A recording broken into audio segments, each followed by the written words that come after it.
Polly Santu LOX YouTube ವೀಕ್ಷಕರಿಗೆ ತುಂಬ ಹೃದಯದ ನಮಸ್ಕಾರ. ಚಾನಲ್ ಸಬ್ಸ್ಕ್ರೈಬ್, ಲೈಕ್, ಶೇರ್ ಮಾಡಿ. ತನ್ನೂರಿನಲ್ಲಿ ಕಿತ್ತದು ಬೆಂಕಿ ಚಿಕ್ಕ ಪುಟ್ಟ ಮಕ್ಕಳಿಗೆ ಮಾತ್ರವಲ್ಲದೆ ಯುವಕರಿಗೆ ಧರ್ಮ ಶಿಕ್ಷಣವನ್ನ ಉಚಿತವಾಗಿ ಕೊಡುತ್ತಿರುವಂತಹ ವ್ಯಕ್ತಿ ನಮ್ಮ ಡಾಕ್ಟರ್ ಅರುಣ್ ಉಳ್ಳಾರ್. ಇದು ಇವರ ಪರಿಚಯ. ಇದರ ಬಗ್ಗೆ ನಿಮಗೆ ಜ್ಞಾನವನ್ನ ಕೊಡಲು ನಮ್ಮೊಂದಿಗಿದ್ದಾರೆ ಅರುಣ್ ರವರು. ಈಗ ಧಾರ್ಮಿಕ ಪ್ರವಚನದ ಮೂಲಕ. ಹರಿ ಓಂ ಹರಿ ಓಂ ಹರಿ ಓಂ ಹರಿ ಓಂ ಹರಿ ಓಂ. ದಂಶ್ರಾಂ ಕರಾಲವದನಮಣಿ ಕುಂಡಲಾಢ್ಯ ಬಂದೂಕ ಪುಷ್ಪಂ ಸದೃಶಾನನ ಪಾಣಿಪಾದಾಂ ಉದ್ಯದ್ದಿನೇಶ ಕಿರಣಾರುಣ ದೇಹ ಪಾದಂ ರಕ್ತೇಶ್ವರಿಂ ಭಜಿತ ನಿಮ ಶೂಲಕಪಾಲ ಹಸ್ತ ಶ್ರೀ ವರಮಹಾಲಕ್ಷ್ಮಿ ಪ್ರಸೀದತು. ಜೋರಾಗಿ ಒಂದು ಚಪ್ಪಾಳೆ ಕೊಡಿ ನೋಡ. ಇದು ನಿಮಗೆ ನೀವೇ ಕೊಟ್ಟ ಚಪ್ಪಾಳೆ. ಏಕೆಂದರೆ ದುಬೈ ಎಂಬುದು ಕರ್ಮಭೂಮಿ, ಮಾಯಾಲೋಕ, ನೋಡುವ ಕಣ್ಣುಗಳಿಗೆ ಹಬ್ಬ. ಇಂತಹ ಕಲ್ಪನಾ ವಿಲಾಸದಿಂದ ಆಗಮಿಸುವ ಪ್ರತಿಯೊಬ್ಬರಿಗೂ ದುಬೈಯ ಒಳಗೊಂದು ಲಕ್ಷ್ಮೀನಾರಾಯಣ ಸಹಿತ ವೈಕುಂಠ ಉಂಟು ಅಂತ ಇವತ್ತು ಗೊತ್ತಾಯಿತು. ಹಾಗಾಗಿ ಇದು ನಿಜ ಅರ್ಥದ ಕೊಲ್ಲಾಪುರ. ಅಂತಹ ಲಕ್ಷ್ಮೀ ಸಾನ್ನಿಧ್ಯವನ್ನು ಇಲ್ಲಿ ಇಷ್ಟೊಂದು ವಿಜೃಂಭಣೆಯ ಪರಿಕಲ್ಪನೆ ಮೂಲಕ ಸಾಕಾರಗೊಳಿಸಿದ ನಿಮಗೆ ಅನಂತಾನಂತವಾಗಿರುವ ಅಭಿವಾದನ, ಅಭಿನಂದನ, ಅಭಿವಂದನ. ಸ್ನೇಹಿತರೆ, ಇದು ಕಡಲೀಚೆಯ ದುಬೈಯಲ್ಲಿ ನಡೆಯುವ ವರಮಹಾಲಕ್ಷ್ಮಿ ಪೂಜೆ. ಕಡಲಾಚೆ ಭಾರತದ ಕಡಲಿನ ಮಗಳಾದ ಮಹಾಲಕ್ಷ್ಮಿಯ ಕುರಿತಾಗಿ ಈ ಕಡಲೀಚೆಯ ಕಡೆಗೆ ಕಡಲೂರಾದ ಮಂಗಳೂರಿಂದ ನನ್ನನ್ನು ಕರೆಸಿದ್ದೀರಿ. ಅದಕ್ಕೋಸ್ಕರ ಶ್ರೀ ವರಮಹಾಲಕ್ಷ್ಮಿ ಸಮಿತಿಯ ಕಿರಿ ಹಿರಿ ಎಲ್ಲ ಸದಸ್ಯರಿಗೂ ಅನಂತಾನಂತವಾಗಿರುವ ಕೃತಜ್ಞತೆಗಳನ್ನು ಮೊದಲಾಗಿ ಸಲ್ಲಿಸುತ್ತೀನಿ. ನಾನು ಹೇಳಿದ ಸ್ವರವನ್ನೊಮ್ಮೆ ಪುನರುಚ್ಚರಿಸಬೇಕು. ಎಲ್ಲರೊಮ್ಮೆ ಹೇಳೋಣ.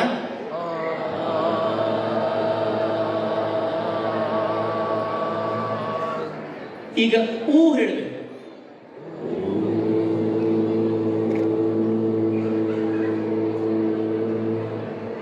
ಈಗ ಮೂ ಹೇಳಬೇಕು.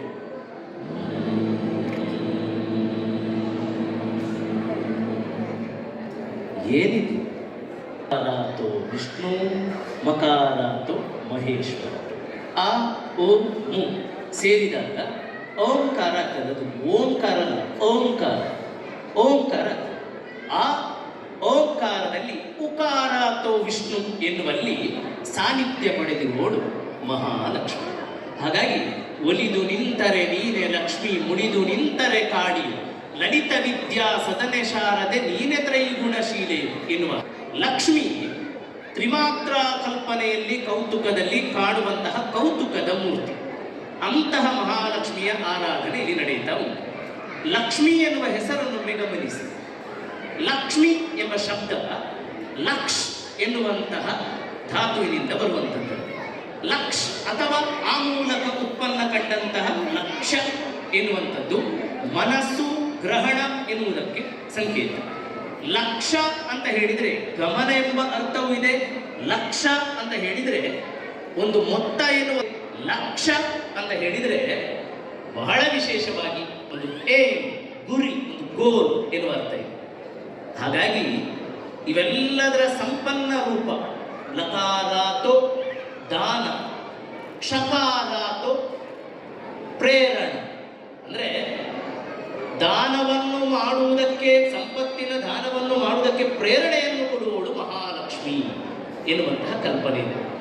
ಈ ವಿಷ್ಣು ಎಲ್ಲೆಲ್ಲ ಯಾವ ಯುಗದಲ್ಲೆಲ್ಲ ಹೋಗ್ತಾನೋ ಅದೆಲ್ಲ ಸಮಯಕ್ಕೂ ಲಕ್ಷ್ಮಿ ಸಹಿತವಾಗಿ ಹೋಗುವಂಥದ್ದು. ಅದಕ್ಕಾಗಿ ಪ್ರಳಯ ಕಾಲದಲ್ಲಿ ಆಲದೆಲೆಯ ಮೇಲೆ ಮಲಗಿರುವಾಗ ಹಲವು ಆಭರಣವಾಗಿ, ಜಲವೂ ಆಗಿ ಜಾಣತನದಲ್ಲಿರುವವರು ಲಕ್ಷ್ಮಿ. ಅಂತಹ ಲಕ್ಷ್ಮಿ ಇದ್ದಾಗ ಮಾತ್ರ ನಾರಾಯಣನಿಗೂ ಒಂದು ಭೂಷಣ.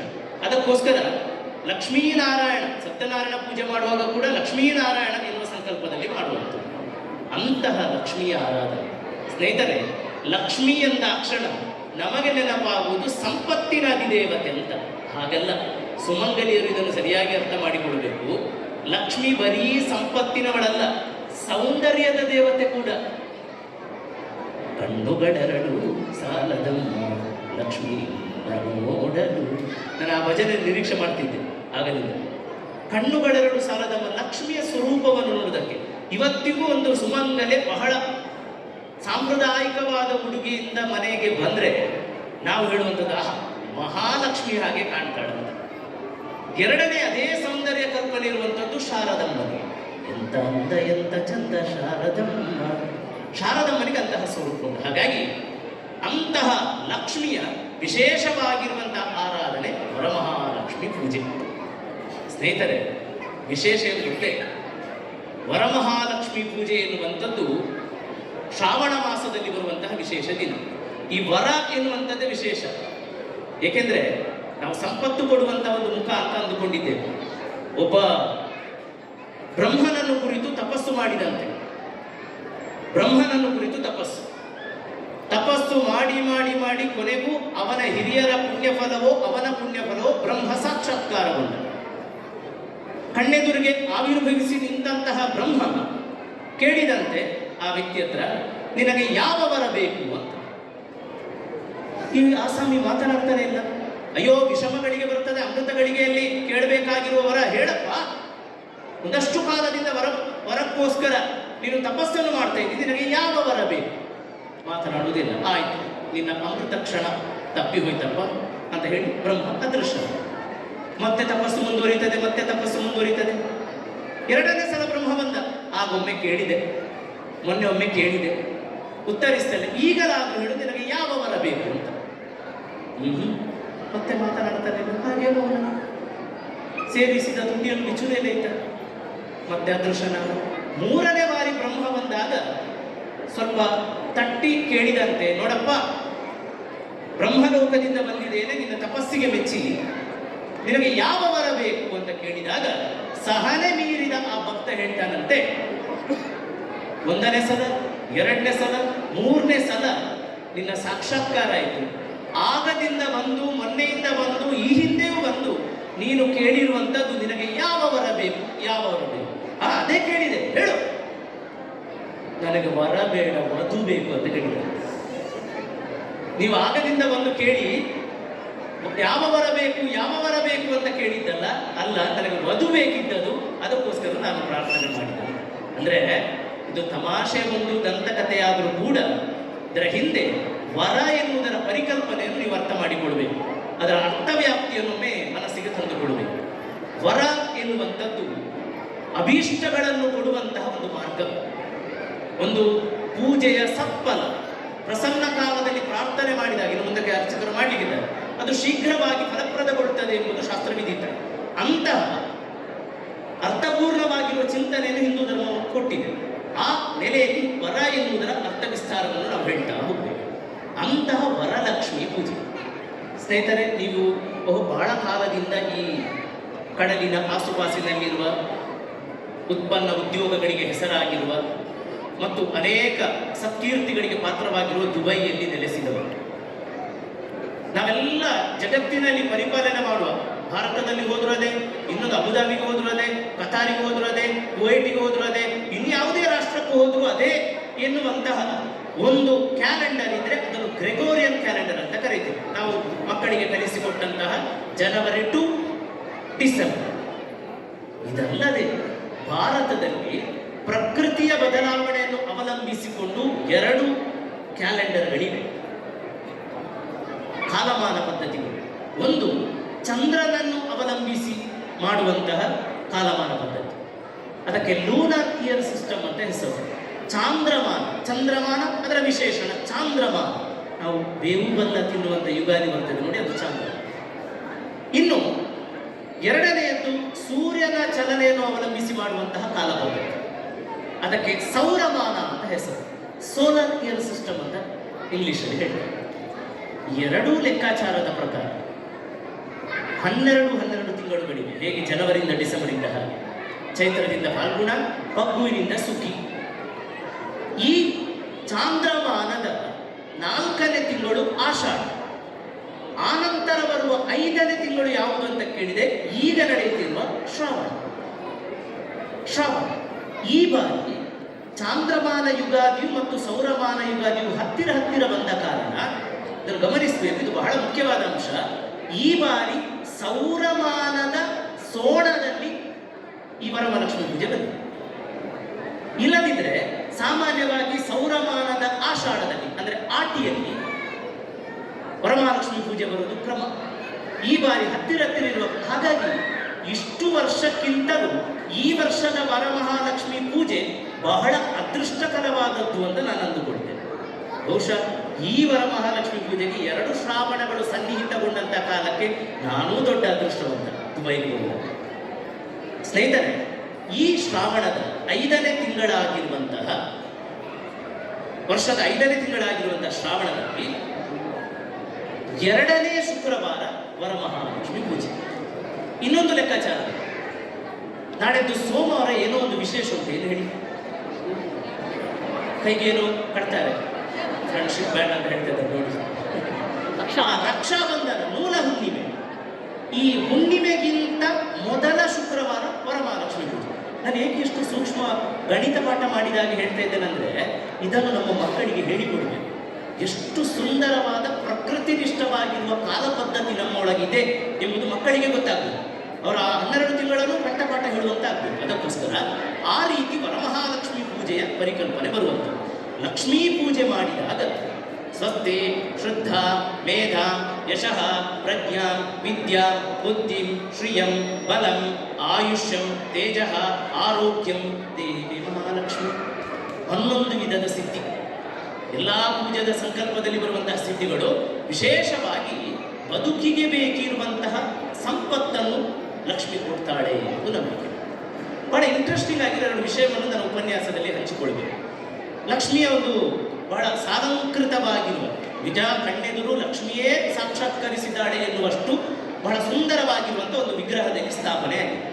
ಅರ್ಚಕರು ವಿಧಿ ಪ್ರಕಾರ ಹಿರಿಯರಿಂದ ತಿಳಿದು ಬಂದಂತಹ ಶಾಸ್ತ್ರೋಕ್ತವಾದ ವಿಧಾನಗಳನ್ನು ಬಹಳ ವಿದ್ಯುಕ್ತವಾಗಿ ಜಗನ್ಮಾತೆಯ ಚರಣಗಳಿಗೆ ಅರ್ಪಿಸಿದ್ದಾರೆ.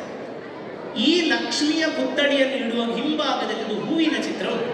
ಯಾವ ಹೂ ಅದು? ಇಂಗ್ಲಿಷಲ್ಲಿ ಏನು ಹೇಳ್ತಾರಪ್ಪ? ಈ flower, which is this one flower? Lotus. ಇನ್ನು ಕಮಲ, ತಾವರೆ ಹೇಳಿದ್ರೆ ಮಕ್ಕಳಿಗೆ ಗೊತ್ತಾಗ್ತದೆ. ಇನ್ನು ಕಮಲ, ಈ ಕಮಲ ಎನ್ನುವುದೇ ಸ್ವತಃ ಲಕ್ಷ್ಮಿಯ ಹೆಸರು. ಹಿಂದೆ ಹಿರಿಯರಿಗೆಲ್ಲ ಹೆಚ್ಚು ಅದೇ ಹೆಸರು ಇರ್ತಿದ್ರು, ಕಮಲ ಅಂತ. ಸ್ವತಃ ಲಕ್ಷ್ಮಿಯ ಹೆಸರು. ಈ ಹೂವು ಸ್ತ್ರೀ ಗರ್ಭದ ಸಂಕೇತ ಅಂತ. ಒಂದು ದೇವಸ್ಥಾನ ಗರ್ಭಗೃಹ ಶಿರ ಪ್ರೋಕ್ತಂ ಅಂತರಾಳಂ ಮುಖಂ ತಥಾ ಸುಖಾಸನಂ ಗಣಶ್ಚೈವ ಬಾಹುಶ್ಚೈವಾರ್ಥಮಂಟಪಂ ಮಹಾಮಂಟಪಂ ಕುಕ್ಷಿಸ್ಯಾತ್ ಪ್ರಾಕಾರಂ ಧ್ಯಾನಜುಗೇಹೋ ಗೋಪುರಂ ದೇವಪದಪಾದಸ್ಯ ಯತ್ಯೇವಂ ಲಕ್ಷಣಂ ಶುಭಂ ಎನ್ನುವುದು ದೇವಸ್ಥಾನದ ಆಲಯ ಶಾಸ್ತ್ರದ ಮಂತ್ರ. ಇದರಲ್ಲಿ ಒಂದೊಂದು ಪಾಯಿಂಟ್, ಮನುಷ್ಯನ ಶರೀರದಲ್ಲಿ 7 ಚಕ್ರಗಳಿರುವ ಹಾಗೆ ದೇಗುಲಕ್ಕೂ 7 ಚಕ್ರಗಳಿವೆ ಎಂಬ ಸಂಕಲ್ಪ ಇದೆ. ಈ 7 ಚಕ್ರಗಳನ್ನು ಗುರುತಿಸಿರುವಂಥದ್ದು ಇದೇ ಕಮಲ ಪುಷ್ಪಗಳ ಮೂಲಕ. ಹಾಗಾಗಿ ಕಮಲ ಎನ್ನುವಂಥದ್ದು ಬದುಕಿನ ವೈರಾಗ್ಯದ ಬಹಳ ಒಳ್ಳೆಯ ಸಂಕೇತ. ಪದ್ಮಪತ್ರದ ಕಲ್ಪನೆಗಳು ನಮ್ಮಲ್ಲಿದೆ. ಎಷ್ಟೋ ಬಾರಿ ಬದುಕಿನಲ್ಲಿ ಹೇಗಿರಬೇಕು ಅಂತ ಹೇಳಿದರೆ, ಕೈಗೆ ಎಣ್ಣೆಯನ್ನು ಸಮರಿ ಹಲಸಿನ ಹಣ್ಣನ್ನು ಮುಟ್ಟಿದ ಹಾಗೆ. ಅದು ತಿಂದು ಆಗಬೇಕು, ಜೊತೆಗೆ ಕೈಗೆ ಅಂಟೊತ್ತಾಗಬಾರ್ದು. ಈ ಪದ್ಮಪತ್ರೆಯ ಮೇಲೆ ಅಂದರೆ ತಾವರೆಯ ಎಲೆಯ ಮೇಲೆ ಇರುವ ನೀರಾಗಿರ್ತದೆ ನೋಡಿ, ರಕ್ಷಣೆಗೆ ಸಿಗ್ತದೆ, ಆದರೆ ಅಂಟಿಕೊಳ್ಳುವುದು. ಆ ರೀತಿ ಬದುಕಿನಲ್ಲಿ ಇದ್ದೂ ಇಲ್ಲದ ಹಾಗೆ ವೈರಾಗ್ಯದಲ್ಲಿ, ಆರೋಗ್ಯಪೂರ್ಣವಾದ ವೈರಾಗ್ಯದಲ್ಲಿ ಇರಬೇಕು ಎನ್ನುವಂತಹ ಸಂಕೇತವಾಗಿ ಕಮಲ. ಈ ಕಮಲದ ಮೇಲೆ ನಿಂತ ಲಕ್ಷ್ಮಿಯನ್ನು ನೀವು ನೋಡಿರ್ತೀರಿ, ಕುಳಿತ ಲಕ್ಷ್ಮಿಯನ್ನು ಇಲ್ಲಿ ದೇವಿ ಕುಳಿತ ಸ್ವರೂಪದಲ್ಲಿದ್ದಾಳೆ ನೋಡಿ, ಕಾಲ ಮೇಲೆ ಕಾಲು ಹಾಕಿ. ಹಾಗೆ ನೋಡಿದರೆ ಕುಳಿತ ಲಕ್ಷ್ಮಿ ಸ್ಥಿರ ಲಕ್ಷ್ಮಿ, ನಿಂತ ಲಕ್ಷ್ಮಿ ಚರಲಕ್ಷ್ಮಿ. ಚರಲಕ್ಷ್ಮಿ ಸ್ಥಿರವಾಸೆ ಅಂತ ಹೇಳ್ತಾರೆ. ಅದಕ್ಕೋಸ್ಕರ ಮನೆಯಲ್ಲಿ ಇತರ ಕಡೆಯಲ್ಲೆಲ್ಲ ಕುಳಿತ ಲಕ್ಷ್ಮಿಯನ್ನೇ ಹೆಚ್ಚಾಗಿ ಆರಾಧಿಸ್ತಾರೆ. ಅವಳು ಸ್ಥಿರವಾಗಿ ನಮ್ಮೊಳಗಿದ್ದಾಳೆ. ಲಕ್ಷ್ಮಿಯ ವಾಹನ ಯಾವುದು ಕೇಳಿ? ಸಿಂಹ. ಶ್ವೇತ ಭೂಖ ಅಂದರೆ ಬಿಳಿ ಗೂಬೆ. ಓ ಅದೇಕೆ ಸರ್ ಅಷ್ಟು ಸೌಂದರ್ಯವತಿಯಾಗಿರುವಂತಹ ಲಕ್ಷ್ಮಿಗೆ ಅಂತಹ ಭಯಾನಕ ಪಕ್ಷಿಯನ್ನು ವಾಹನವಾಗಿ ಕೊಟ್ಟಿದ್ದೀರಿ? ಬದುಕೆನ್ನುವುದು ಕೆಲವೊಮ್ಮೆ ಹಾಗೆ ವಿರೋಧಾಭಾಸಗಳಿರ್ತದೆ, ವ್ಯತಿರಿಕ್ತಗಳಿರ್ತದೆ. ಅವುಗಳ ಮಧ್ಯೆ ಸಮನ್ವಯವನ್ನು ಸಾಧಿಸುವುದೇ ಮುಖ್ಯ. ವಿಭಜನಲ್ಲ, ಸಮನ್ವಯ ಬದುಕಿನ ಧಾತು. ಹಾಗಿರುವಾಗ ಅಂತಹ ಲಕ್ಷ್ಮಿ ಶ್ವೇತ ಗೂಬೆಯ ಮೇಲೆ ಇರುವಂಥವಳು. ಅಂದರೆ ಈ ಗೂಬೆಯ ವಿಶೇಷ ಗೊತ್ತಾ? ನಿಶಾಚರಿ, ರಾತ್ರಿ ಮಾತ್ರ ಸಂಚರಿಸ್ತದೆ. ನಾವೆಲ್ಲ ಮಕ್ಕಳ ಹತ್ರ ಹೇಳ್ತೇವೆ ಅದಕ್ಕೆ ರಾತ್ರಿ ಮಾತ್ರ ಕಣ್ಣು ಕಾಣ್ತದೆ ಅಂತ. ರಾತ್ರಿ ಸಂಚರಿಸುವಂತಹ, ಈ ರಾತ್ರಿ ಸಂಚರಿಸುವಂತಹ ಬಾವಲಿಯಾಗಿರಲಿ ಗೂಬೆಯಾಗಿರಲಿ, ಇವುಗಳಿಗೆ ಪ್ರಕೃತಿಯ ಒಂದು ವಿಶೇಷವಾದ ಗುಣವನ್ನು ಕೊಟ್ಟಿದೆ. ಗೂಬೆ ಕುಳಿತಲ್ಲೇ ಹಾಗೆಯೇ ಸರಿಯಾಗಿ 360 ಡಿಗ್ರಿಯಷ್ಟು ತಲೆಯನ್ನು ತಿರುಗಿಸಬಲ್ಲ. ನಮ್ಮ ಪ್ರೇತದ ಸಿನಿಮಾದಲ್ಲಿ ಪ್ರೇತ ತಲೆ ತಿರುಗಿಸುವ ಕಲ್ಪನೆ ಬಹುಶಃ ಅದರಿಂದಲೇ ಬಂದಿರ್ಬೋದೇನು. ತಲೆಯನ್ನು ತಿರುಗಿಸುವ ಅಂದರೆ 4 ದೆಸೆಗಳಲ್ಲಿ 4 ದಿಕ್ಕಿನಿಂದ ಬರುವುದನ್ನು ಏಕಕಾಲದಲ್ಲಿ ಗ್ರಹಿಸುವ ಶಕ್ತಿ ಗೂಬೆಗೆ. ಮತ್ತು ಚಾಣಾಕ್ಷಮತಿ, ಬುದ್ಧಿವಂತ ಹಕ್ಕಿಯದು ಹಾಗೆಯೇ ಹಾಗೆ. ಮತ್ತು ಬಹಳ ಸೂಕ್ಷ್ಮಮತಿ, ಬಹಳ ದೂರದಿಂದ ಬರುವಂತಹ ಧ್ವನಿಯನ್ನು ಕೂಡ ಆ ಕಾಡಿನ ಮಧ್ಯೆ ಇದ್ದು ಕತ್ತಲೆಯಲ್ಲಿ ಗ್ರಹಿಸಬಲ್ಲ ಅಂತಹ ಶಕ್ತಿ ಗೂಬೆಗೆ. ಆ ಗೂಬೆ ವಾಹನವಾಗಿ ಲಕ್ಷ್ಮಿಯನ್ನು ಇರಿಸಿದೆ. ಸ್ನೇಹಿತರೆ, ಬಹಳ ಮುಖ್ಯವಾಗಿ ಗಮನಿಸಬೇಕಾದದ್ದು ವರಮಹಾಲಕ್ಷ್ಮಿ ಪೂಜೆ ಈ ಸಂದರ್ಭದಲ್ಲಿ ನಾವು ಯಾವ ಸಂಕಲ್ಪವನ್ನು ಪಡೆದುಕೊಳ್ಬೇಕು ಎಂಬುದಿಲ್ಲಿ ಮುಖ್ಯ. ಪ್ರತಿ ವರ್ಷವೂ ಬಹಳ ಸಂಭ್ರಮದಿಂದ ವರಮಹಾಲಕ್ಷ್ಮಿ ಪೂಜೆ ಆಗ್ತದೆ. ಒಂದಷ್ಟು ಜನ ಸೇರ್ತಾರೆ, ಒಂದಷ್ಟು ಯುವಕರು ಇದಕ್ಕೋಸ್ಕರ ಪರಿಶ್ರಮಿಸ್ತಾರೆ, ಯಶಸ್ವಿಯಾಗ್ತದೆ. ಬರೀ ಒಂದು ವರದಿಯಾಗುವ ಬದಲು, ಒಂದಷ್ಟು ವ್ಯಯ ಆಗಿ ಒಂದು ಲೆಕ್ಕಪಟ್ಟಿ ಬರುವ ಬದಲು, ಎಷ್ಟರ ಮಟ್ಟಿಗೆ ನಮ್ಮ ನಂತರದ ಪೀಳಿಗೆಗೆ ಇದು ದಾಟ್ತಾ ಉಂಟು ಎಂಬುದನ್ನು ನಾವು ಒಮ್ಮೆ ಅವಲೋಕನ ಮಾಡಬೇಕು. ಬಹಳ ಮುಖ್ಯವಾದದ್ದು. ಏಕೆಂದರೆ ಇವತ್ತು ನೀವೆಲ್ಲ ಇಲ್ಲಿ ಕುಣಿತ ಭಜನೆ ಮಾಡಿದ್ದೀರಿ, ಭಜನಾ ಸಂಕೀರ್ತನೆ, ಎಷ್ಟೊಂದು ಪಾಠಣ, ಎಷ್ಟೊಂದು ಪ್ರವಚನಗಳು, ಎಂತಹ ವಿದ್ಯುಕ್ತವಾದಂತಹ ಆರಾಧನಾ ಕ್ರಮಗಳು. ಇವೆಲ್ಲವನ್ನು ಇನ್ನೊಂದು 10 ವರ್ಷದ ನಂತರ, 20 ವರ್ಷದ ನಂತರ ಮುಂದುವರಿಸಬೇಕಾದವರು ನೋಡಿ ಇಲ್ಲಿ ಕುಳಿತವರು. ಒಮ್ಮೆಲೆ ಇದ್ದಕ್ಕಿದ್ದಾಗೆ ನೀನು ಮುಂದುವರಿಸಬೇಕೆಂಬ ಜವಾಬ್ದಾರಿಯನ್ನು ಅವರಿಗೆ ದಾಟಿಸುವ ಬದಲು ಇವತ್ತು ಹೇಗೆ ಆ ನೀರು ಕೊಡುವುದರಿಂದ ತೊಡಗಿ ಪ್ರತಿಯೊಂದು ಕೆಲಸದಲ್ಲಿ ಅವರು ಬಹಳ ಸಕ್ರಿಯವಾಗಿ ತೊಡಗಿಸಿಕೊಂಡ್ರು, ಇದನ್ನು ಮುಂದುವರಿಸಬೇಕು. ಜೊತೆಗೆ ಇಂತಹದೇ ಶಿಷ್ಟಾಚಾರ, ಅತಿಥಿ ಸತ್ಕಾರ, ಪೂಜಾ ಸತ್ಕಾರ್ಯದ ಸಂಕಲ್ಪ ಮತ್ತು ಸಂಸ್ಕಾರಗಳನ್ನು ಮನೆಯಲ್ಲೂ ರೂಢಿಸುವಂಥ ಕೆಲಸವನ್ನು ಮಾಡಬೇಕು. ಹೇಗೆ ಮಾಡಬಹುದು? ನಮ್ಮಲ್ಲಿ ಹಿರಿಯರು ಹೇಳ್ತಾರೆ, ಒಬ್ಬ ಮನುಷ್ಯನಿಗೆ ಯಾವ ನೆಲಕ್ಕೆ ಹೋದರೂ, ಯಾವ ರಾಷ್ಟ್ರಕ್ಕೆ ಹೋದರೂ, ಯಾವ ದೇಶಕ್ಕೆ ಹೋದರೂ 3 ಮರೆಯಬಾರದಂತೆ. ಒಂದು ಸ್ವಜನ, ನನ್ನ ಜನಗಳು, ನನ್ನ ಅಜ್ಜ ಅಜ್ಜಿ, ತಂದೆ ತಾಯಿ, ಊರಿನ ಮನೆ, ಊರಿನ ಕುಟುಂಬದ ಮನೆ, ನಮ್ಮ ಊರು, ಇವೆಲ್ಲವನ್ನು ಒಳಗೊಂಡ ಹಾಗೆ ನನ್ನ ಮೇಲೆ ಅಭಿಮಾನ ವಿಶ್ವಾಸವನ್ನಿಟ್ಟುಕೊಂಡಂತಹ ನನ್ನವರು ಎನ್ನುವಂತಹ ಮತ್ತು ನನ್ನನ್ನು ಅವರ ವ್ಯಕ್ತಿ ಎಂಬುದಾಗಿ ಸ್ವಭಾವದಲ್ಲಿ ಪರಿಕಲ್ಪಿಸಿರುವಂತಹ ಜನ, ಅವರು ಸ್ವಜನ. ಹಾಗೆ ನಮ್ಮ ಜನರ ಕಡೆ ಪ್ರೀತಿ ಇರಬೇಕು. ಹಿರಿಯರ ಊರಿಗೆ ಹೋದಾಗ ಹಿರಿಯರ ಹತ್ರ ನಿಮ್ಮ ಸಹಾಯ ಇಲ್ಲದೆ ನಿಮ್ಮ ಮಕ್ಕಳು ಮಾತನಾಡುವಂತಾಗಬೇಕು. ಹೇಗಿದ್ಯಪ್ಪ, ಹೀಗಿದ್ದೇನೆ ಎನ್ನುವ ಪ್ರತಿಯುತ್ತರ ಅಲ್ಲದೆ ಅವರ ಹತ್ರ ಪ್ರತಿಯಾಗಿ ನೀವೇ ಹೇಗಿದ್ದೀರಿ ಕೇಳುವಷ್ಟು ಕಳಕಳಿ ಅವರೊಳಗೆ ತುಂಬಬೇಕು. ಇದು ಸ್ವಜನ ಪ್ರೀತಿ. ಸ್ವದೇಶ, ನೀವೆಲ್ಲೇ ನಾವೆಂದೂ ಭಾರತೀಯರು ಎಂಬುವಂತಹ ಕಲ್ಪನೆ. ಜನನಿ ಜನ್ಮಭೂಮಿಸ್ಯ ಸ್ವರ್ಗಾದಪಿ ಗರಿಯಸಿ, ರಾಮಾಯಣದ ಮಾತು. ಹೆತ್ತ ತಾಯಿ ಹೊತ್ತ ಭೂಮಿ ಸ್ವರ್ಗಕ್ಕಿಂತಲೂ ಮಿಗಿಲಂತೆ. ಹಾಗೆ ಭಾರತವನ್ನು ನೆನಪಿಡುವ, ಭಾರತೀಯ ಸಂಸ್ಕೃತಿಯನ್ನು ಇಂಥ ಪೂಜಾ ಕಾರ್ಯದಲ್ಲಿ, ಮನೆಯ ರೂಢಿಯಲ್ಲಿ, ನಿತ್ಯ ದಿನಚರಿಯಲ್ಲಿ ಪರಿಪಾಲಿಸುವಂತಹ ಒಂದು ಕ್ರಮವನ್ನು ಮಕ್ಕಳಿಗೆ ಕಲಿಸಿ. ಇದು ಸ್ವದೇಶಕ್ಕೆ ಕೊಡುವಂತಹ ಗೌರವ, ಸ್ವದೇಶ ಪ್ರೀತಿ. ಇನ್ನೊಂದು ಸ್ವಭಾಷೆ. ಇದು ನನಗೆ ಈ ಊರಿನಲ್ಲಿ ಬಹಳ ಸವಾಲು ಅಂತ ಅನ್ನಿಸ್ತದೆ. ಎಲ್ಲಿ ತನಕ ಅಂದರೆ ಅರ್ಚಕರು ಸೂಚನೆಗಳನ್ನು ಕೊಡುವಾಗ ಒಮ್ಮೆ ತುಳುವಿನಲ್ಲಿ ಕೊಟ್ಟರು, ಒಮ್ಮೆ ಹಿಂದಿಯಲ್ಲಿ ಕೊಟ್ಟರು, ಒಮ್ಮೆ ಕನ್ನಡದಲ್ಲಿ ಕೊಟ್ಟರು. ಹೌದು, ಇಲ್ಲಿ ಬಹುಭಾಷೆಗಳು, ಒಂದರ್ಥದಲ್ಲಿ ಇದುವೇ ಒಂದು ಭಾರತ, ಬಹುಭಾಷಾ ಭೂಮಿ ಇದು. ಆದರೆ ಎಷ್ಟೇ ಎಜುಕೇಟೆಡ್ ಎಂದೆನಿಸಿಕೊಂಡ್ರು ಕೂಡ, ಎಂತಹ ಡಿಗ್ರಿಯನ್ನು ಪಡೆದುಕೊಂಡರೂ ಕೂಡ, ಎಂತಹ ಮಾಡರ್ನ್ ಆಗಿ ಸ್ಟ್ಯಾಂಡರ್ಡ್ ಆಗಿ ಬದುಕುವುದಾದರೂ ಕೂಡ ನಿಮ್ಮ ಮನೆಯಲ್ಲಿ ನಿಮ್ಮದೇ ಮನೆ ಭಾಷೆಯನ್ನು ಮಾತನಾಡುವುದನ್ನು ರೂಢಿಸಿ. ಇದು ಬಹಳ ಮುಖ್ಯವಾದ, ಏಕೆಂದರೆ ಇಲ್ಲಿ ದಿನ ಹೋಗ್ಬೋದು, ನಾಳೆ ಯಾವುದೋ ಒಂದು ಮದುವೆಗೆ, ಯಾವುದೋ ಒಂದು ಮರಣಕ್ಕೆ, ಯಾವುದೋ ಒಂದು ಶುಭಾಶುಭ ಕಾರ್ಯಗಳಿಗೆ, ದೈವ ಕಾರ್ಯಗಳಿಗೆ, ದೇವತಾ ಕಾರ್ಯಗಳಿಗೆ ನಿಮ್ಮ ಊರಿಗೆ ನಿಮ್ಮ ಜೊತೆ ಚಳ್ಳೆ ಪಿಳ್ಳೆಗಳಂತಿರುವ ನಿಮ್ಮ ಮಕ್ಕಳು ಬರಬೇಕು. ಬಂದಾಗ ಭಾಷೆ ಗೊತ್ತಿಲ್ಲ ಎಂಬ ಒಂದೇ ಒಂದು ಕಾರಣಕ್ಕೆ ನಿಮ್ಮ ಮಕ್ಕಳು ನಿಮ್ಮ ಊರಿನಲ್ಲಿ ದ್ವೀಪ ಜೀವಿಗಳಾಗ್ತಾರೆ. ಆಚೆ ನೀರು, ಈಚೆ ನೀರು, ಈಚೆ ನೀರು, ಈಚೆ ನೀರು, 4 ಕಡೆಯಲ್ಲಿ ನೀರು ತುಂಬಿದ ಮಧ್ಯದಲ್ಲಿ ವಾಸಿಸುವ ರೀತಿ. ಅಂದ್ರೆ ಹಿರಿಯರ ಹತ್ರ ಮಾತಾಡ್ಲಿಕ್ಕೆ ಆಗುದಿಲ್ಲ, ಊರಿನಲ್ಲಿ ಆಡ್ಲಿಕ್ಕೆ ಬರುವ ಎಷ್ಟೋ ಮಕ್ಕಳಿದ್ದಾರೆ, ಅವರ ಹತ್ರ ಸೇರಿಕೊಳ್ಳಿಕ್ಕೆ ಸಾಧ್ಯ ಆಗುವುದಿಲ್ಲ. ಮತ್ತು ತನ್ನ ಸ್ವಯಂ ಪ್ರಜ್ಞೆಯನ್ನು, ನಮ್ಮಲ್ಲೊಂದು ಮಾತುಂಟು, ಭಾಷೆಯನ್ನು ನಾಶ ಮಾಡಿಸಿದ್ರೆ ತನ್ನಿಂತಾನೇ ಅದು ರೂಢಿಗತವಾಗಿರುವ ಸಂಸ್ಕೃತಿಯು ನಾಶ ಆಗ್ತದೆ ಅಂತ. ಅದೇ ರೀತಿ ಭಾಷೆಯನ್ನು ಕಲಿಸಿದ ಕ್ಷಣ ತನ್ನಿಂತಾನೇ ಸಂಸ್ಕೃತಿ ಎಂಬುದು ರೂಢಿಗೊಳ್ತಗೊಳ್ತದೆ. ಅದಕ್ಕಾಗಿ ಸ್ವಜನ, ಸ್ವದೇಶ, ಸ್ವಭಾಷೆ ಈ 3 ಪ್ರೀತಿಯನ್ನು ದಯವಿಟ್ಟು ನಿಮ್ಮೊಳಗೆ, ನಿಮ್ಮ ಮನೆಯ ಮಕ್ಕಳೊಳಗೆ ಎಲ್ಲರ ಜೊತೆ ರೂಢಿಸಿಕೊಳ್ಳಿ. ಇಂತಹ ಪೂಜಾ ಕಾರ್ಯಗಳು ನಡೆಯುವ ಸಂದರ್ಭದಲ್ಲಿ ಹೆಚ್ಚಿನ ಸಂಖ್ಯೆಯಲ್ಲಿ ಪಾಲ್ಗೊಳ್ಳಿ ಮತ್ತು ಈ ರೀತಿ ಪೂಜಾ ಕಾರ್ಯಕ್ರಮ ನಡೆಯುತ್ತದೆ ಎಂಬುದನ್ನು ಊರಿಗೆ ಹೋಗಿ ಬಹಳ ಚಂದಕ್ಕೆ ವಿವರಿಸುವುದನ್ನು ಕಲಿಯಿರಿ. ಅನೇಕರು ತಿಳ್ಕೊಳ್ತಾರೆ, ದುಬೈಗೆ ಹೋದ ತಕ್ಷಣ ನೆಲವನ್ನೇ ಮರೆತು ಬಿಟ್ರು ಅಂತ. ಪ್ರತಿಯೊಂದು ಅಂಶ ನಾವು ಕುಣಿತ ಭಜನೆ ಮಾಡಿದೆವು.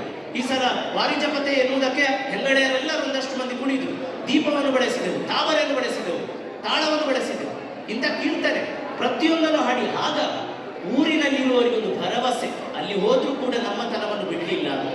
ಅದು ಆಗಬೇಕಾದದ್ದು ವರಮಹಾಲಕ್ಷ್ಮಿ ಪೂಜೆಯಲ್ಲಿ. ಅಂತಹ ಮನಸ್ಥಿತಿಗಳು ರೂಪುಗೊಳ್ಳಿ, ಬದುಕಿನಲ್ಲಿರುವಂತಹ ಯಾವುದೇ ಸಂಕಷ್ಟಾದಿಗಳಿವೆಯೋ ಅದೆಲ್ಲವೂ ದೂರ ಆಗಲಿ, ಸಕಾಲಿಕವಾಗಿ ಬರುವಂತಹ ಅನುಕೂಲ ಮತ್ತು ಅವಕಾಶಗಳು ಯಥೇಚ್ಛವಾಗಿ ಬರಲಿ ಎಂಬ ಸದಾಶಯದೊಂದಿಗೆ ಹೇಗೆ ರಾಮ ಸಮುದ್ರಕ್ಕೆ ಸೇತುವೆ ಕಟ್ಟಿದನೋ ಅದೇ ರೀತಿ ಆ ಭಾರತದಿಂದ ಇಲ್ಲಿಗೆ ನನಗೆ ಸೇತುವೆ ಕಟ್ಟಿದ ರೀತಿಯಲ್ಲಿ ಇಂಥ ಅವಕಾಶವನ್ನು ಒದಗಿಸಿಕೊಟ್ಟ ವಿಶೇಷವಾದ ಆ ಮುತ್ತಾರಿನ ಗಟ್ಟಿ ಚತುರೊಬ್ಬನಿಗೂ ಮತ್ತು ಅವರ ಸ್ನೇಹಿತರಿಗೂ ಮತ್ತು ಈ ಸಮಿತಿಯ ಸರ್ವರಿಗೂ ಶಿರವಾಗಿ ಹೃದಯಪೂರ್ವಕವಾದ ಕೃತಜ್ಞತೆಗಳನ್ನು ಸಲ್ಲಿಸ್ತೇನೆ. ದುಬೈಯಲ್ಲಿರುವ ಭಾರತೀಯರ ವಿದ್ಯೆ ಈ ಬೆರಳು. ಅದಕ್ಕೋಸ್ಕರ ಈ ಬೆರಳನ್ನು ಎತ್ತಿ ನೋಡಿ, ಬಲಕೈಯ ಈ ಬೆರಳು ಕಂಸ, ಎಡಕೈಯನ್ನು ಹೀಗೆ ಇಟ್ಕೊಳ್ಳಿ. ಇದು ಭಾರತ. ದುಬೈಯಲ್ಲಿ ನಿಮಗೆ ಹಿರಿಯರು ಕಲಿಸಿಕೊಟ್ಟ ವಿದ್ಯೆ ಇದು. ಬಹಳ ಗಟ್ಟಿ ಉಂಟು ನೋಡಿ, ಯಾವುದೇ ಹೆಲ್ಪ್ ಮಾಡಬೇಕಂದ್ರೆ ಅದು ಬೇಕೇ ಬೇಕು, ಅದನ್ನು ಬಿಟ್ಟು ತಗೊಳ್ಳಿಕ್ಕೆ ಆಗುದಿಲ್ಲ, ವಿದ್ಯೆ ಬೇಕೇ ಬೇಕು. ಈಗ ಈ ವಿದ್ಯೆಯಿಂದ ಭಾರತದ ಕಡೆ ಒಂದು ಪೆಟ್ಟು ನೋಡಿ ನೋಡಿ, ಹೀಗೆ ಸಂಪೂರ್ಣ ಬಿಡಬಾರ್ದು, ಬರೀ ಆ ಬೆರಳು ಮಾತ್ರ. ಇನ್ನು ವಿದ್ಯೆಗೆ ಕೆಪಾಸಿಟಿ ಉಂಟು. ವಿದ್ಯೆಯಿಂದ ನಿಮಗೆ ಬಂದಿರುವಂತಹ ವ್ಯಕ್ತಿತ್ವ, ಎರಡು ಬೆರಳು ಸೇರಿಸಿ, ವಿದ್ಯೆ ಮತ್ತು ವ್ಯಕ್ತಿತ್ವ. ದುಬೈಗೆ ಹೋದ, ಒಳ್ಳೆ ಹಣ ಮಾಡಿದ್ದಾರೆ ಮಾತ್ರ, ಅವರಿಗೇನು ಹೆದರಿಕೆ. ದುಬೈ ಅಂತ ಹೇಳಿದ ತಕ್ಷಣ ಊರಿನವರಿಗೆಲ್ಲ ನೆನಪಾಗುವುದು ದುಬೈಯವರ ಸಂಪತ್ತು, ಸ್ವಲ್ಪ ಎತ್ತರದವ. 3ನೇವನು ಸೇರಿಸಿ, ಭಾರತಕ್ಕೆ ಬಡಿ. ಆ ನಂತರ ನಿಮಗಿರುವಂತಹ ಘನತೆ, ಅದನ್ನು ಬಡಿ. ದುಬೈಯಿಂದ ಬಂದದ್ದು ದುಬೈಯವರು ಬಂದರೆ ಎನ್ನುವಂತಹ ವಿಶೇಷ ಮನ್ನಣೆ. ಕೊನೆಯದು ಈ 4ರಿಂದ ನಿಮಗೆ ಸಿಕ್ಕಿದ್ದು. ಈ 4ರ ಸ್ವರ ಕೇಳಲಿಲ್ಲ ನನಗೆ. 1, 2, 3, 4 ಮಾತ್ರ, 5 ಹೇಳಬಾರ್ದು. ಕೊನೆಯದ್ದು ಇವೆಲ್ಲದರಿಂದ ಬರುವಂತಹ ಕೀರ್ತಿ. ಈಗ 5 ಸೇರಿಸಿ. ಇನ್ನು ಈ 5ಅನ್ನು ಈ ಭಾರತಕ್ಕೆ ಸದಾ ವಿನಿಯೋಗಿಸಿ, ಆಗ ಮಾತ್ರ ಚಪ್ಪಾಳೆ ಕೇಳ್ತದೆ. ಉತ್ತಿಷ್ಟ ಭಾರತ, ಉತ್ತಿಷ್ಟ ಭಾರತ, ಉತ್ತಿಷ್ಟ ಭಾರತ. ಧನ್ಯವಾದಗಳು ಡಾಕ್ಟರ್ ಅರುಣ್ ಉಳ್ಳವರಿಗೆ. ಒಂದ್ಸಲ ಜೋರಾದ ಚಪ್ಪಳೆ ಬರಲಿ. ಬಂಧುಗಳೇ, ಈ ವಿಶಿಷ್ಟ ವ್ಯಕ್ತಿಯನ್ನ ನಿಮ್ಮೊಂದಿಗೆ ಈ ನಮ್ಮ ದುಬೈ ನಾಡಿನಲ್ಲಿ ಸನ್ಮಾನಿಸಲು ತುಂಬಾ ಹರ್ಷ ಪಡ್ತಿದ್ದೇವೆ. ಇದನ್ನು ಅರಿವು ದಯವಿಟ್ಟು ಹಾಸನವನ್ನು ಸ್ವೀಕರಿಸಬೇಕಾಗೂ ವಿನಂತಿ. ನಮ್ಮ ಕೋರ್ ಕಮಿಟಿ ಮೆಂಬರ್ನ ಸದಸ್ಯರಾಗಿರುವಂತಹ ಶ್ರೀಮತಿ ಸುವರ್ಣ ಸತೀಶ್ ಹಾಗೂ ಅರುಣ ಜಗದೀಶ್, ನಮ್ಮ ಸುಮಂಗಲಿ ಮುತ್ತೈದೆಯ ಸಾಹಿತ್ಯವನ್ನ ಪವಿತ್ರ ಅರುಣ್ರವರಿಗೆ ಒಪ್ಪಿಸಬೇಕಾಗಿ ಕೇಳಿಕೊಳ್ತಿದ್ದೇನೆ. ದಯವಿಟ್ಟು ಜೋರಾದ ಚಪ್ಪಾಳೆ ಬಂಧುಗಳೇ. ಯಾವುದೇ ಪತ್ನಿ ಬರುವುದಕ್ಕೆ ಮುಂಚೆ ಅರುಣ್ ತಮ್ಮ ಕಾರ್ಯ ಸಾಧನೆ ಮಾಡಿದ್ದಾರೆ. ಇನ್ನು ಮುಂದಿನ ಕಾರ್ಯ ಸಾಧನೆಗೆ ಪತ್ನಿಯ ಸಪೋರ್ಟ್, ಬೆಂಬಲ ಅತ್ಯಗತ್ಯ. ದಮ್ಮಿದ್ರೆ ಮಾತ್ರ ಪತಿ, ಇಲ್ಲದ್ರೆ ದಮ್ಮೆ ಇಲ್ಲ. ಇದರ ಮುಂಚೆ ಅದೇ ರೀತಿ ನಮ್ಮ ಸನ್ಮಾನ ಪತ್ರವನ್ನು ಅರುಣ್ ಉಳ್ಳಲ್ರಿಗೆ ನೀಡಲಿಕ್ಕಿದ್ದೇವೆ. ಇದನ್ನು ನೀಡಿರುವಂತಹ ಗಣೇಶ್ ರೈಯವರು ದಯವಿಟ್ಟು ಓದಬೇಕಾಗಿ ಕೇಳಿಕೊಳ್ತಿದ್ದೇನೆ. ಇದು ಭಾಗ್ಯವಯ್ಯ, ಇದು ಭಾಗ್ಯ. ಪುಣ್ಯ ದಿನ, ಪವಿತ್ರ ಗಳಿಗೆ, ನಮ್ಮ ಭಾರತಾಂಬೆಯ ವರಪುತ್ರ ತಮ್ಮ ಒಂದು ಪ್ರವಚನದ ಮೂಲಕ ನಮ್ಮನ್ನೆಲ್ಲ ಪಾವನರಾಗಿಸಿದ್ದಾರೆ. ಅವರ ಒಂದು ಸನ್ಮಾನ ಪತ್ರದ ವಾಚನದ ಸಮಯ ಇದು. ಶ್ರೀ ವರಮಹಾಲಕ್ಷ್ಮಿ ಪೂಜಾ ಸಮಿತಿ UAE, ಡಾಕ್ಟರ್ ಅರುಣ್ ಉಳ್ಳಾಳ್ ಸನ್ಮಾನ ಪತ್ರ. ಭವ್ಯ ಭಾರತದ ಸುಂದರ ಕರ್ನಾಟಕದ ಕರಾವಳಿ ಕರ್ನಾಟಕದ ತುಳುನಾಡಿನಲ್ಲಿ ಜನಿಸಿ ಸುಸಂಸ್ಕೃತ ಪರಿಸರದಲ್ಲಿ ಬೆಳೆದು ತುಳು ಸಂಸ್ಕೃತಿ, ಆಚಾರ, ವಿಚಾರ, ಸಂಪ್ರದಾಯಗಳ ಬಗ್ಗೆ ಹಂಪಿ ವಿಶ್ವವಿದ್ಯಾಲಯದಲ್ಲಿ MPhil ಅಧ್ಯಯನ ನಡೆಸಿರುವಿರಿ. ದೇವಿ ಆರಾಧನೆ ವಿಷಯದಲ್ಲಿ PhD ಸಂಶೋಧನೆಯನ್ನು ನಡೆಸಿ ಉನ್ನತ ಡಾಕ್ಟರೇಟ್ ಪದವಿಯನ್ನು ಪಡೆದಿರುವ ತಾವು ತುಳು, ಕನ್ನಡ ಭಾಷೆಗಳಲ್ಲಿ ಅರುಣೋದಯ, ನಿತ್ಯ ಸುವರ್ಣ, ಶಾರದಾಮೃತ ಕೃತಿಗಳನ್ನು ಬರೆದಿರುವಿರಿ. ಜನಪ್ರಿಯ ಶಿವದೂತ ಗುಳಿಗೆ, ಮಣಿಗಂಡ ವಿಜಯ ನಾಟಕಗಳಿಗೆ ಗೀತಾ ಸಾಹಿತ್ಯ ಹಾಗೂ ನಾಡಿನ ಪ್ರತಿಷ್ಠಿತ ಸಂಶೋಧನಾ ಪತ್ರಿಕೆಗಳಲ್ಲಿ ತಮ್ಮ ಅಧ್ಯಯನದ ಬರಹಗಳು ಪ್ರಕಟವಾಗಿದೆ. ರಾಜ್ಯ, ಹೊರರಾಜ್ಯ ಹಾಗೂ ಹೊರದೇಶಗಳಾದಂಥ ಕತ್ತಾರ್, ಕುವೈತ್ ರಾಷ್ಟ್ರಗಳಲ್ಲಿ ಹಲವು ಬಾರಿ ಉಪನ್ಯಾಸ ನೀಡಿರುವಿರಿ. ದಕ್ಷಿಣ ಕನ್ನಡ ಜಿಲ್ಲೆಯ 2 ಕಡೆಗಳಲ್ಲಿ ಭಾರತೀಯ ಧರ್ಮ ಸಂಸ್ಕಾರ ಶಿಕ್ಷಣ ಕೇಂದ್ರದ ಮೂಲಕ 500ಕ್ಕಿಂತಲೂ ಹೆಚ್ಚು ವಿದ್ಯಾರ್ಥಿಗಳಿಗೆ ಉಚಿತ ಧರ್ಮ ಶಿಕ್ಷಣ ನೀಡುತ್ತಿರುವ ತಾವು ಸಂಸ್ಕೃತಿ ಎಂಬ ಯೂಟ್ಯೂಬ್ ಚಾನೆಲ್ನ ಮೂಲಕ ತುಳು, ಕನ್ನಡ ಸಾಂಸ್ಕೃತಿಕ ವಿಷಯಗಳನ್ನು ಜನಕೋಟಿಗೆ ಮುಟ್ಟಿಸುತ್ತಿರುವಿರಿ. ತಮಗೆ ದಕ್ಷಿಣ ಕನ್ನಡ ಜಿಲ್ಲಾ ರಾಜ್ಯೋತ್ಸವ ಪ್ರಶಸ್ತಿ, ಕರ್ನಾಟಕ ತುಳು ಸಾಹಿತ್ಯ ತುಳು ಚಾವಡಿ ಪ್ರಶಸ್ತಿ, ಮಂಗಳೂರು ವಿಶ್ವವಿದ್ಯಾಲಯದ ನಾರಾಯಣ ಗುರು ಅತ್ಯುತ್ತಮ ಸಂಶೋಧನಾ ಪ್ರಶಸ್ತಿ ಪಡೆದಿರುವ ಪ್ರಸ್ತುತ ಮಂಗಳೂರಿನ ಪ್ರತಿಷ್ಠಿತ ಕಾಲೇಜಿನಲ್ಲಿ ಅಸಿಸ್ಟೆಂಟ್ ಪ್ರೊಫೆಸರ್ ಆಗಿ ಸೇವೆ ಸಲ್ಲಿಸುತ್ತಿದ್ದೀರಿ. ದುಬಾಯಿಯಲ್ಲಿ ವಿಜೃಂಭಣೆಯಿಂದ ನಡೆಯುವ 17ನೇ ವರ್ಷದ ಶ್ರೀ ವರಮಹಾಲಕ್ಷ್ಮಿ ಪೂಜೆಯಲ್ಲಿ ಭಾರತದಿಂದ ಆಗಮಿಸಿ ಧಾರ್ಮಿಕ ಪ್ರವಚನ ನೀಡುವುದರ ಮೂಲಕ ಅನಿವಾಸಿ ತುಳುವರು, ಕನ್ನಡಿಗರು ಹಾಗೂ ಭಕ್ತಾದಿ ಬಂಧುಗಳು ಪುನೀತರಾಗಿದ್ದಾರೆ. ಶ್ರೀ ವರಮಹಾಲಕ್ಷ್ಮಿ ಪೂಜಾ ಸಮಿತಿ UAEಯ ಸರ್ವ ಸುಮಂಗಲೆಯರು ಹಾಗೂ ಸರ್ವ ಸದಸ್ಯರ ಪರವಾಗಿ ತಮ್ಮನ್ನು ಸನ್ಮಾನಿಸಿ ಗೌರವಿಸಲು ಹರ್ಷಿಸುತ್ತೇವೆ. 17 ಆಗಸ್ಟ್ 2024 17ನೇ ವಾರ್ಷಿಕ ವರಮಹಾಲಕ್ಷ್ಮಿ ಪೂಜೆ, ಸ್ಪ್ರಿಂಗ್ಡೆಲ್ ಸ್ಕೂಲ್, ದುಬೈ. ಧನ್ಯವಾದಗಳು ಗಣೇಶ್ ಅವರು. ಒಂದ್ಸಲ ಗಣೇಶ್ ಅವರಿಗೆ ಜೋರಾದ ಚಪ್ಪಾಳೆ ತಟ್ಟಬೇಕು. ಎಲ್ಲ ರೀತಿಯಲ್ಲಿ ಸಹಕಾರ ಮಾಡುತ್ತಿರುವಂತಹ ನಮ್ಮ ಬಂಧು ಶ್ರೀಯುತ ಪ್ರಕಾಶ್ ಪಕ್ಕಂಡ್ರವರು ಸನ್ಮಾನ ಪತ್ರವನ್ನು ನೀಡುವ ಬಗ್ಗೆ ಕೇಳಿಕೊಳ್ತಿದ್ದಾರೆ. ಅದೇ ರೀತಿ ಜಗನ್ನಾಥ್ ಬೆಳ್ಳರವರು ನಾನು ಕೇಳಿಕೊಳ್ತಿದ್ದೇನೆ.